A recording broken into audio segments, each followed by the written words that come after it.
মই বুট মটৰ ভাজিছোঁ, দেখাতে টেষ্টি লাগিছে নে ইফতাৰৰ কাৰণে।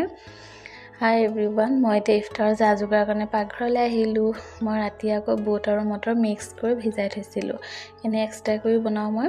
এতিয়া ভাবিছোঁ ৰেচিপিটো আপোনালোকক দেখুৱাওঁ। মই এতিয়া কুকাৰ এটাত লৈ আলু এটা কাটি নিমখ অলপ দি সিজাই ল'ম। মানে আলুটো দিলে অলপ বুটখিনি অলপ আঠা হয়, ভাজিলে খাবলৈ বহুতেই বেছি ভাল লাগে। আৰু এতিয়া খৰাহিত লৈ ধুই ল'লোঁ, ধুই আকৌ অলপ নিমখ দি দিছোঁ সোৱাদ অনুসৰি, জিৰা গুড়ি, হালধি গুড়ি, কোনোবা ইচ্ছা কৰিলে জলকীয়া গুড়ি দিব পাৰে।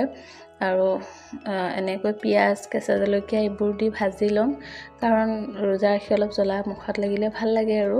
তাৰ উপৰিও ৰোজাত যে বুট নহ'লে নচলিবই আৰু তেনেকুৱা কথা, কাৰণ বুটটো মানে কম্পালচৰি লাগিবই আৰু। ইফতাৰ মানে বুট, ইফতাৰত বুট নহ'লে ইফতাৰ খোৱা নিচিনা নালাগে আৰু। আমিতো আৰু কেতিয়াবা ইফতাৰৰ পাছত বুট আৰু মুড়ি মিক্স কৰি তেনেকৈও খাওঁ, ভাল লাগে। এতিয়া এনেকৈ তেলত দিলোঁ, দি অলপ সময় লৰচৰ কৰাই ভাজি থাকিলে বুট ৰেডিয়ে হৈ যাবগৈ। দেখিছেনে, বহুতেই টেষ্টি হৈছে।